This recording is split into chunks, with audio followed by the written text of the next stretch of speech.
Събитията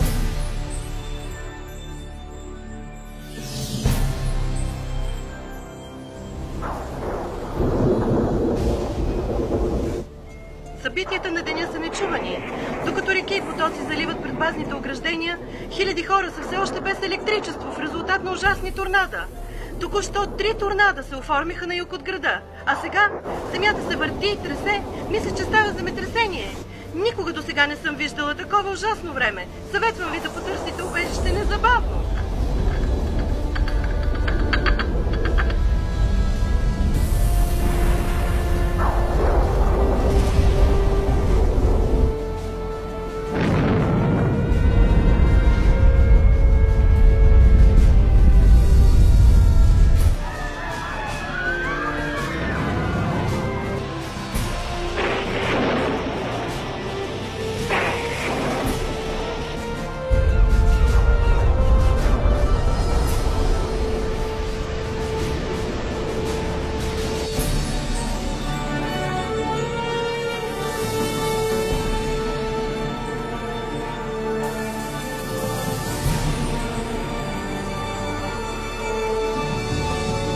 Виж, мама, ето го Исус!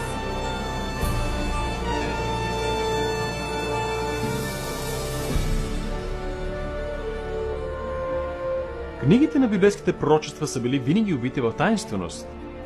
Древни текстове, загадъчни цифри, символични образи изобразяват грандиозни и страховити апокалиптични събития, които скоро ще се случат. Възможно ли е наистина да разберем какво означават тези събития? Какво е белегът на звяра? Дали, както някои казват, компютърен чип имплантиран под кожата, или нещо по-коварно?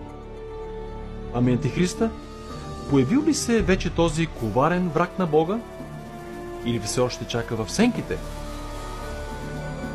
Ще бъде ли последната криза на Земята задвижена от някакъв терористичен акт? Ще станем ли свидетели на войната Армагедон и последните 7 язви? Какво трябва да знаем, за да не бъдем оставени, когато Господ се завърне?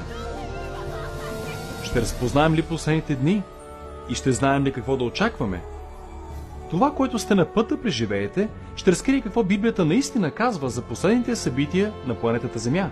Присъединете се към мен, за да открием заедно удивителните факти за последните събития на библейските пророчества.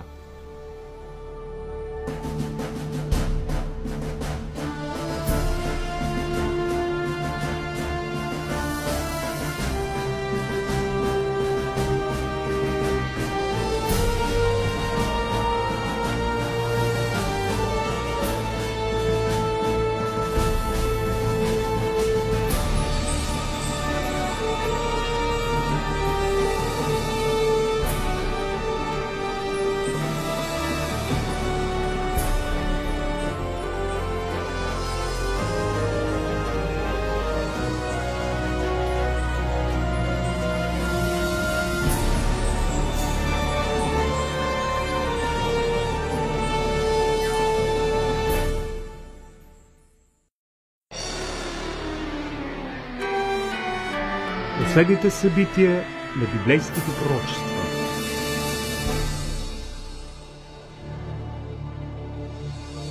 А ти, Данаиле, затвори думите и запечатай книгата до края на времето, когато мнозина ще изследват и знанието за нея ще се умножат.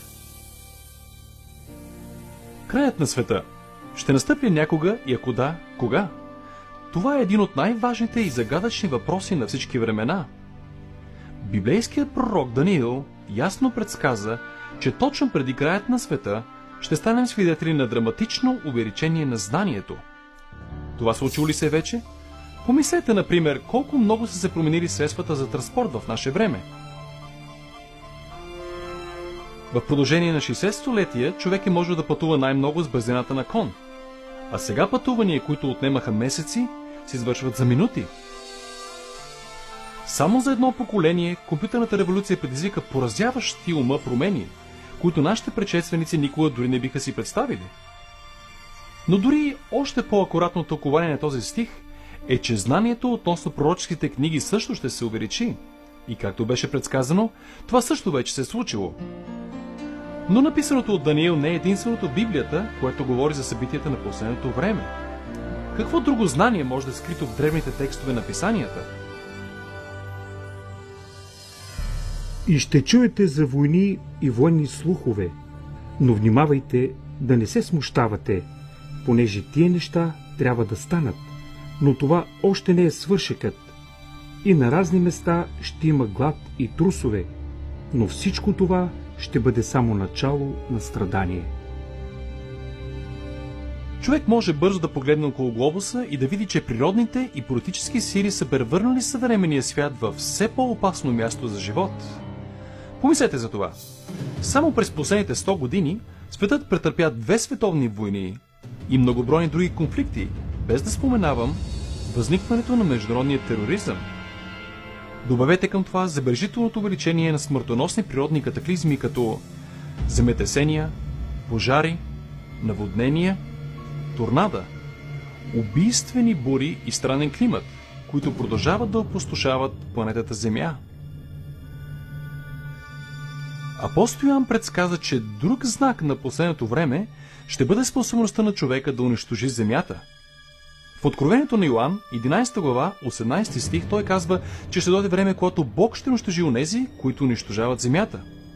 Ясно е, че това пророчество също се е изпълнило точно. В продължение на векове човек е можел най-много да изстрелва пламтящи стрели или уредени гюлета по враговете си. Но днес ние притежаваме опустошителни оръжия, които могат бързо да изтребят всякакъв живот на Земята. Всъщност, Исус дори предсказа, че ако неговото пришествие се забави, нито една плът не би оцеляла. Христос предупреди, че ще трябва да се сблъскаме с всички тези опасности, но те ще бъдат само началото на края.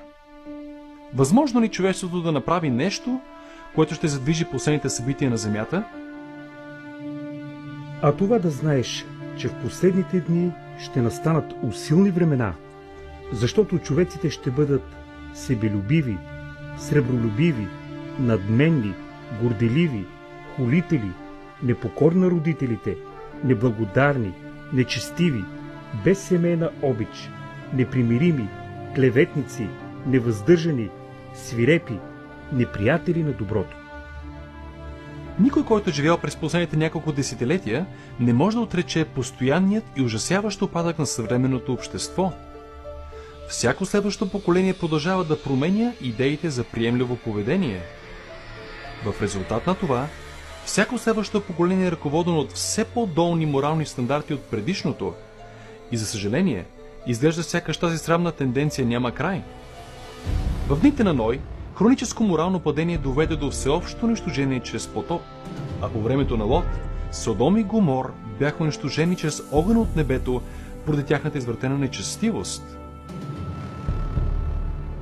Също така, както стана в Лотовите дни, ядяха, пиеха, съдяха и градяха, а в деня, когато Лот излезе от Содом, огън и сяра наваляха от небето и ги погубиха всички.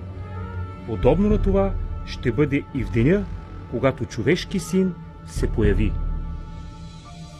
Възможно ли е в наши дни необузданата неморалност и перверзии да предизвикат още веднъж идването на присъда от небето?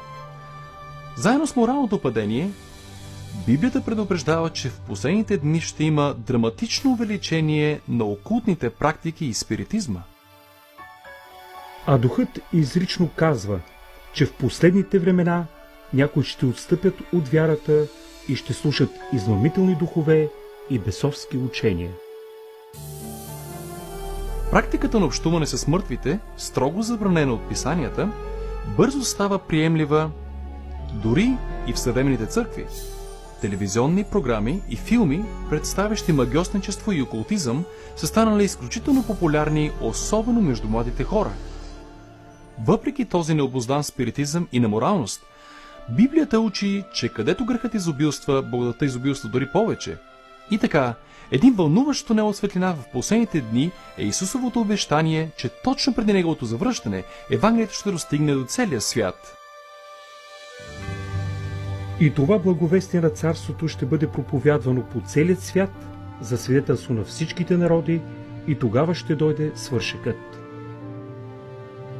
Проповядването на Евангелието по 4 краища на земята, което доскоро изглеждаше невъзможно, бързо става реалност. Чрез мисионери, книги, касети, сателитни предавания и интернет, евангелското дело бързо набира скорост по целия свят. Вестта за спасение никога не е била толкова широко проповядвана, колкото е днес. Библията разкрива, че ние очевидно живеем в последните дни на земната история. Увеличението на знанието, всеобщата нестабилност, моралният опадък и експлозивният интерес към окултното свидетелстват, че краят е близо. Последните знаци бързо се изпълняват. Но има нещо повече. Библията също предупреждава, че воюващите сили на доброто и злото ще доведат накрая света до войната Армагедон. В близкото бъдеще някаква неизвестна криза ще тласне цялата планета в най-ужасяващите събития, които светът някога е видял. Защото тогава ще има голяма скръб, не бивало от началото на света до сега и каквато не ще има вече. Каква катастрофа ще задейства тази последна криза и кога ще се случи? Възможно ли да е някакъв терористичен акт, някакъв международен икономически крах, или може би дори земетресение, астероид или друго унищожително явление? Може би някаква химическа катастрофа или биологическа зараза? Може би дори и комбинация от тези катаклизми? Но макар че Библията не разкрива точните критически събития, тя разкрива драматичните сцени, които следват. В следващата ни част ще научите повече за тези удивителни последни събития. Шокиращи събития, за които дори и повечето християни не са готови.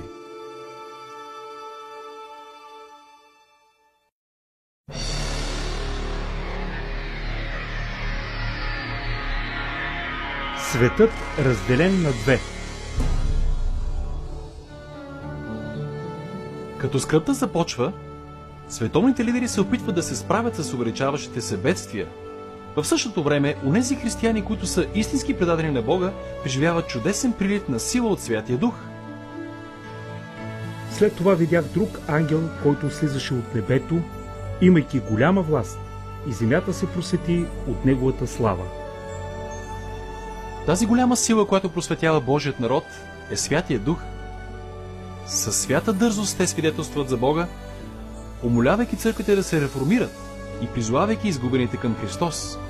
Те стоят твърдо върху Божието Слово и увещават всички да се покаят от греховете си и да се покорят на Божите заповеди. Атмосфера на пробуждане се разпростира по целия свят и Святия Дух подбужда проповедници и миряни да работят усърдно за спасението на души. Като делото на Святия Дух се разраства, окултните демонстрации също се увеличават. Измамителни духове се явяват на мнозина, маскирани като любими хора, които са починали, или като библейски светии от старо време. Те говорят думи на мир и надежда, докато представят учения, съдържащи опасни измами. Библията предупреждава. Защото те са бесовски духове, които вършат знамения. Както може да си представите, тези свръхестествени явления оказват голямо влияние върху хората и малцини имат коража да говорят срещу тях. До този момент семейства и църкви са били безсилни да спрат растящата вълна на всеобщо нечестие. По средата на тези политически, морални и природни сътресения, хората отчаяно се опитват да намерят начин да възпрат вълната на неморалността. Религиозни и политически водачи, потикнати от страдащи избиратели, призовават към по-силни законодателни мерки за възстановяване на набожни принципи и мир на земята. Като резултат от този погрешно ръководен натиск, правителството издава закони, които директно противоречат на Божият закон. Но това не е първият път в историята, когато такова нещо се случва. Може би си спомняте познатата история от Даниил 3 глава, когато вавилонският цар Навуходоносор заповяда всички в неговото царство да падат и се покланят на неговият огромен златен образ. Но там имаше 3 млади евреи, които знаеха, че тази заповед е в директно противоречие с втората заповед относно идолопоклонството. Решени да останат верни на Бога, те отказаха да се поклонят на статуята. Царят беше вбесен и заповяда да ги хвърлят в огнената пещ. Но Бог се намеси по чудотворен начин и спаси животът им. А след това историята с Даниил и ямата с въловете. Спомнете си, че царят на Персия беше издал закон, никой да не се покланя на никакъв бог, освен на него самия, в продължение на 30 дни. Но Даниил знаеше, че за да се подчини на този закон, той трябваше да наруши първата Божия заповед и така Даниил смело продължи да се моли открито на Бога, макар че това щеше да застраши живота му. Враговете на Даниил скоро докладваха това нарушение на царя, който с неохота хвърли своят доверен служител в ямата със слововете. И отново Божията сила беше разкрита по чуден начин, когато той пощади животът на Даниил. По подобен начин, Откровението разкрива, че в последните дни зла сила ще принуди световните правителства да издадат закони относно това как хората трябва да служат на Бога. На пръв поглед ще изглежда, че тези закони поощряват моралност, но в действителност те подготвят света да приеме белегът на звяра и антихриста. Защото ще се появят лъжехристи и лъжепророци, които ще покажат големи знамени и чудеса, така щото да заблудят, ако е възможно, и избраните. През това време на растяща криза, когато светът отчаяно търси облегчение и глобална стабилност, се появява помощ в най-поразителна форма. В различни части на света се чуват викът: Исус идва! Исус се завърна! Блестящо, харизматично същество се появява, твърдящо, че е Божият син. Армият от новинарски агенции се стича да види тази свръхестествена личност, която извършва чудеса. Те чуват как той повтаря много думите на Христос, които Исус каза в Писанията. Това събитие се предава по целия свят чрез сателит и милиони погрешно вярват, че неговото явяване по телевизията е изпълнило написаното и всяко око ще го види. Много религии нетърпеливо очакват идващ Спасител и тази ослепителна личност изглежда като отговор на техните молитви. Но Библията предупреждава във 2 Коринтянам, че Сатана може да се преобразява в ангел на светлината. Този, когото хората приветстват с отворени обятия, не е Исус, но Сатана, преобразен като Божият син. Чрез това дяволът успява да обедини хората по света и да наложи своята фалшива система на богослужение. Така Сатана извършва най-голямата измама, предложена някога на човешкият род.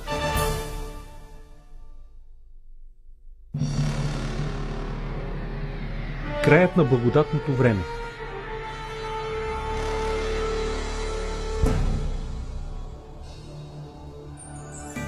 Сатанинските измами се оказват мощна мотивираща сила в света и повечето религиозни водачи приемат големите измамни, както и фалшивата система на богослужение, което той предлага.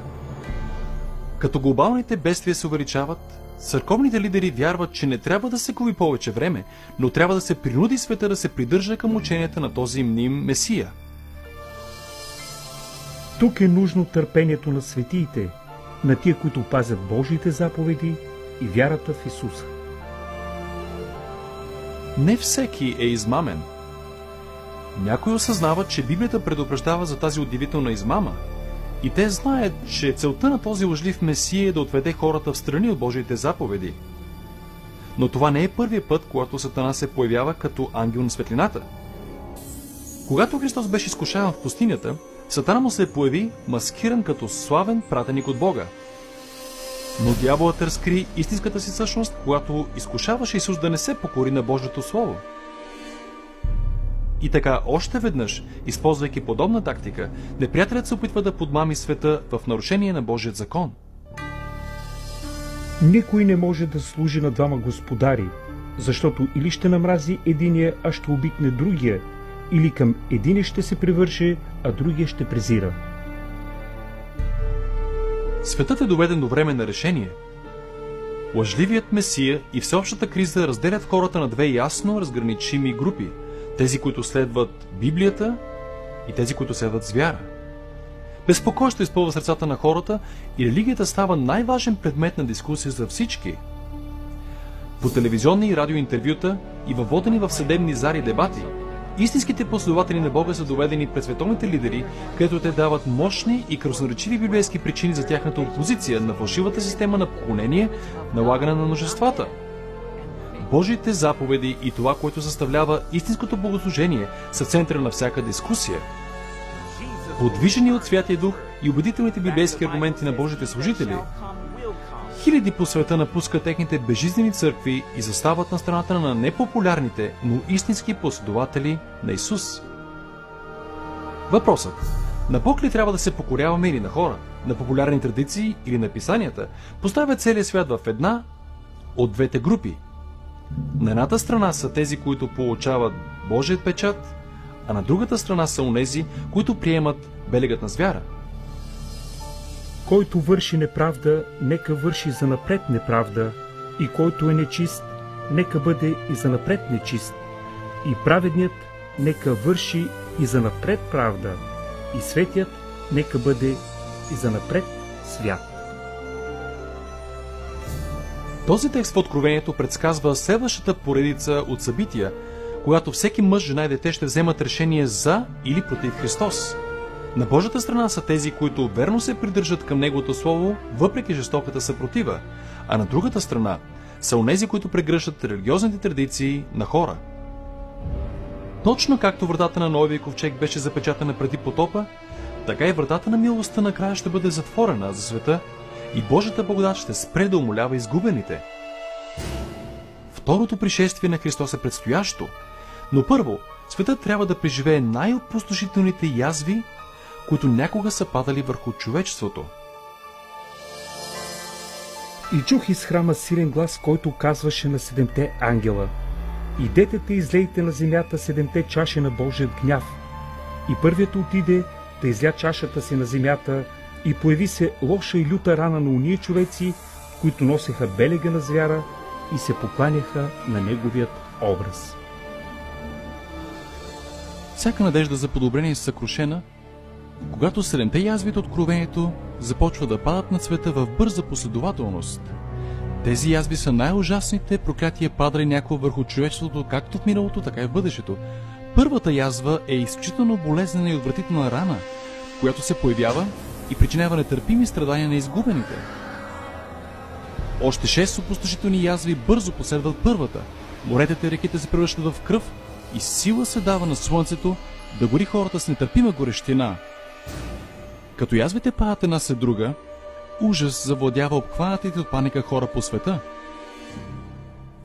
По това време, някои от спасените намират убежище в самотни, изолирани места, където Божии ангели се грижат за тях и ги закрилят. Други са хвърлени в самотни затворнически килии и макар да изглежда, че са забравени от хората, не са забравени от Бога.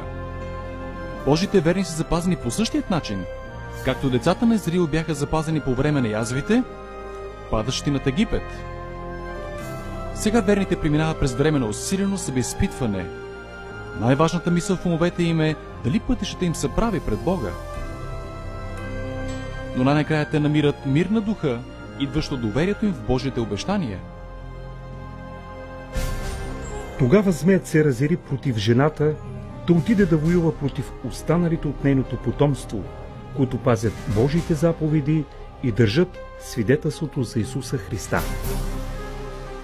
Убедени от лъжливият Месия, нечестивите хора мислят, че единствената им надежда за облегчение от опустошителните язви е да премахнат онези, които им се противопоставят. И така, взима се решение за един ден да се издирят и унищожат Божите люде, които опорито се придържат към писанията.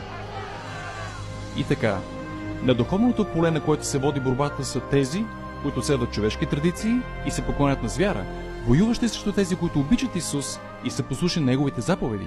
Това е последната битка при Армагедон.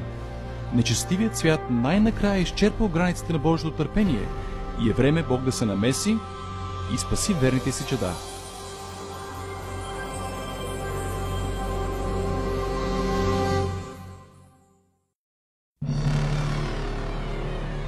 Завръщането на царя.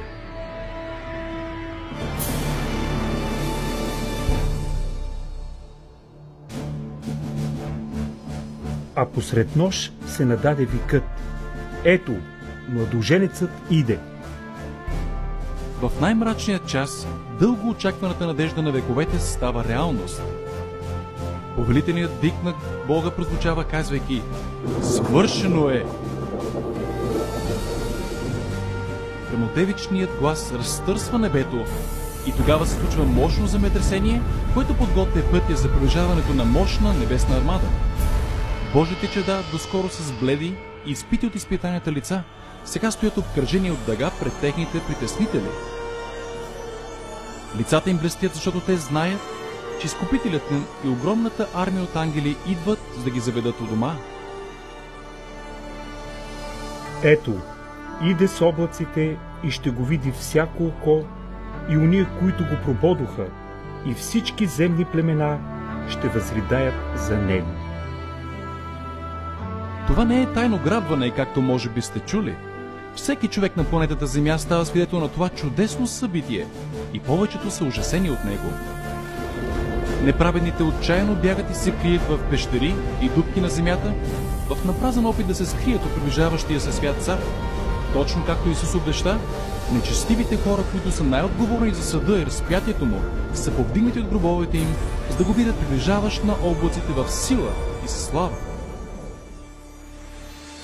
Понеже сам Господ ще слезе от небето с повелителен вик, с глас на архангел и Божия тръба, и мъртвите в Христа ще възкръснат по-напред.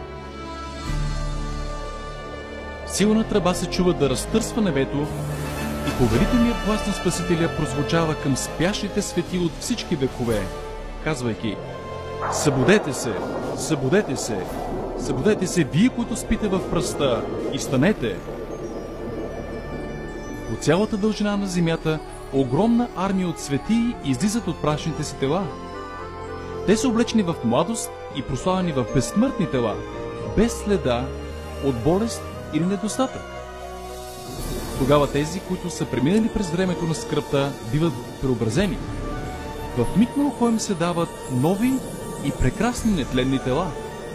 Ужасените нечестиви наблюдават с тързание удивителната гледка. После ние, които сме останали живи, ще бъдем грабнати заедно с тях в облаците, да посрещнем Господа във въздуха, и така ще бъдем всякога с Господа. Със свят обхванат от конвулсии под нозете им, изкупените се възнасят над унищожението. Те политат към небето, да се присъединят към Спасителя си измежду множества от ангели. Скръб, грях и страдания са завинаги за тях. Завесата, отделяща ги от техният Господ, е премахната завинаги, и те виждат техният Бог и небесните ангели лице в лице. И в оня ден убитите от Господа ще лежат от единия край на земята до другия край на земята. Няма да бъдат оплаквани, нито погребани, нито прибрани, но ще бъдат затор по повърхността на земята. По време на второто пришествие хаос цари на планетата, и сред ураган на виещи демони земята се тресе, океаните завират, острови изчезват и мрачните гневни облаци опустошават земята с гигантски парчета град. Нечестивите, които успяват да оцелеят от тези бедствия, скоро биват унищожени от яркостта на Господното присъствие. Телата им лежат разпръснати по лицето на опустошената планета. За пръв път от създаването й, земята е напълно лишена от всякакъв човешки живот. Само Сатана и падналите ангели са оставени да видят резултатите от техният бунт против Бога.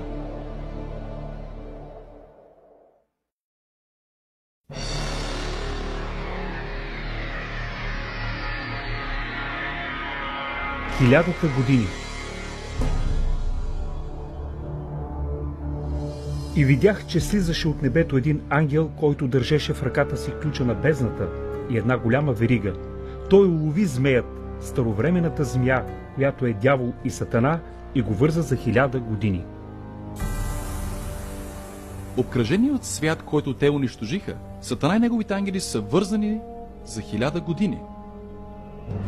Те са затворени на тази тъмна, обезлюдена и опропастена планета. Оставен само с демоните си, Сатана може само да чака и размишлява за бъдещето си наказание. На всяка страна той вижда разорени градове, изгорени гори и сухи кости, които са резултат от неговата война срещу небето. Вързан като в една огромна бездънна бездна, без да има кого да изкушава и манипулира, той е напълно опустошен. И видях престоли, и на тия, на които бяха насядали на тях, бе дадено да съдят. И те оживяха и царуваха с Христа 1000 години. Докато Сатана е оставен да размишлява за съдбата си, изкупените се наслаждават на неописуемата слава на небето. Всеки един от тях среща своят ангел-хранител, който отговаря на многото им въпроси за живота им на земята. Тогава Бог, чрез един акт на пълно разкриване, ги поканва да участват като съдии в делото на разглеждане животът на изгубените. Сега изкупените имат възможността да видят защо хора, които те са очаквали да видят в небето, не са там. Скритите мисли на изгубените сега са разкрити ясно и завесата сега е отдръпната, разкривайки духовната борба, която се е водила за всяка душа. Дори действията и мотивите на падналите ангели сега се виждат ясно. Сега е, когато откритият и прозрачен характер на Бога се вижда по забележителен начин. Както Павел предсказа в 1 Коринтяном 6:2, светиите ще участват в съда на изгубените. Преди дори един грешник да приеме окончателното си наказание, докладът на живота му е внимателно разгледан от човешки същества, които познават и разбират борбата на планетата Земя. Всички думи и дела на нечестивите са претеглени според Божието Слово. Правотата на тяхната присъда е потвърдена и степента на наказанието им определена.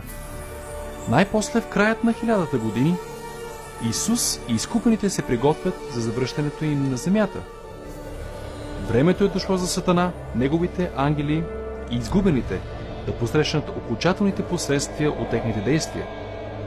Скоро кротките ще наследят земята, но първо Бог трябва да изпълни последната фаза от неговият съд – да очисти Вселената от грях.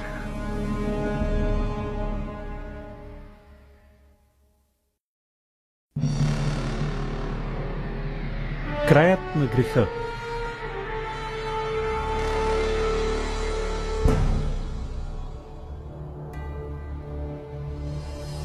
Тогава аз, Йоан, видях и светият град, новият Ерусалим, да слиза от небето от Бога, приготвен като невяста, украсена за своят мъж.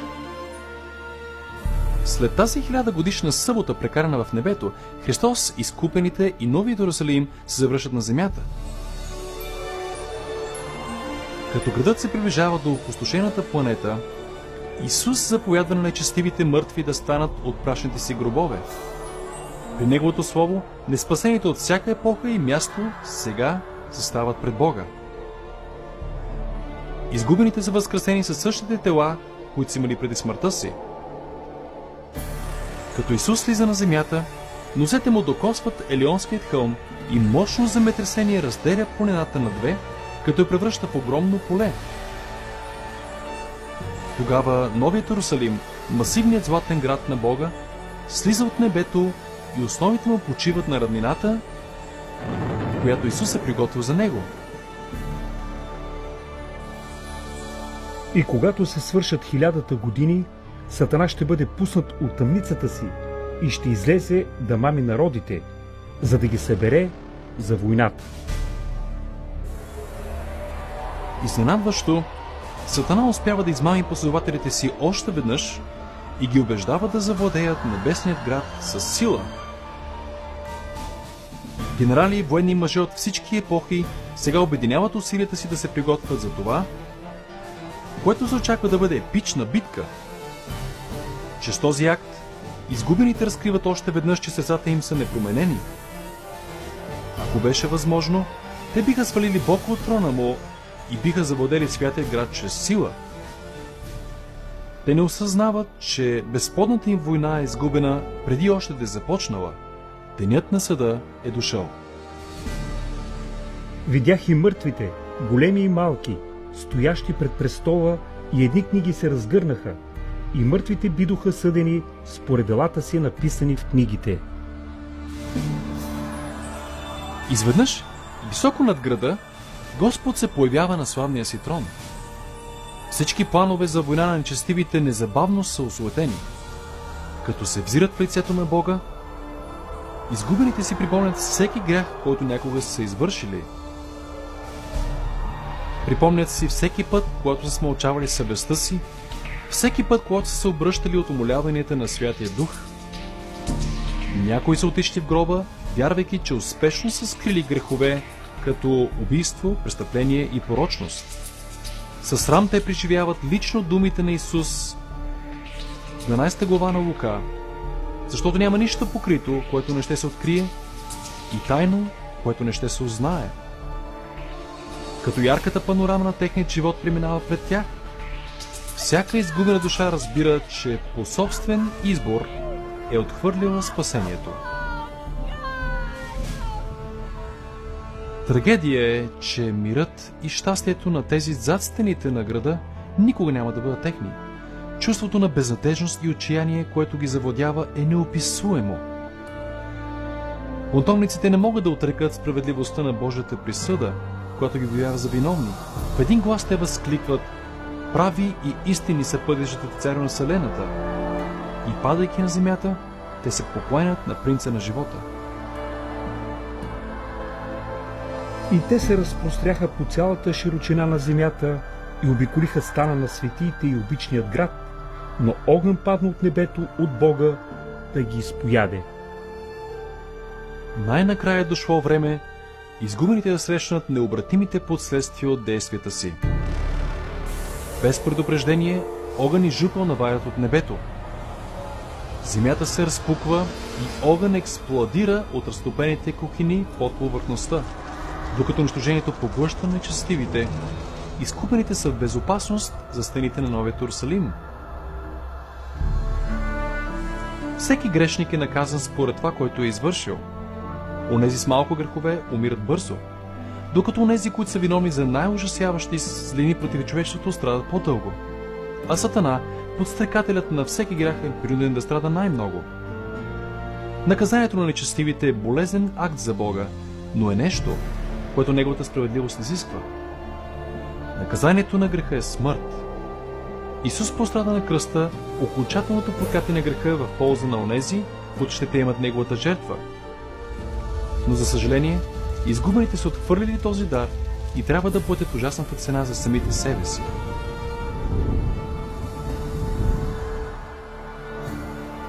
Защото ето, иде денят, който ще гори като пещ, и всичките горделиви и всички, които вършат нечестие, ще бъдат като плява, и ще стъпчете нечестивите, защото те ще бъдат пепел под стъпалата на нозете ви. Като последният акт на присъдата е завършен, жителите на Вселената издигат гласовете си в прослава на Бога, че страховитото царуване на греха е приключено завинаги.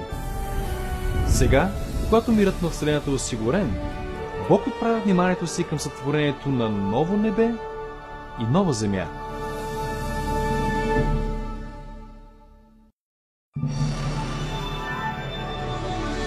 Новата земя.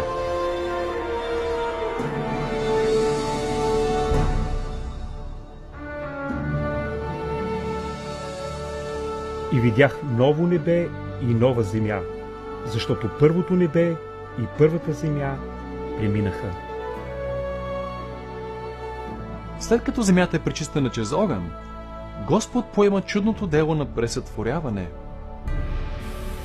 Чрез силата на Неговото Слово, земята е възстановена в своята предишна едемска красота.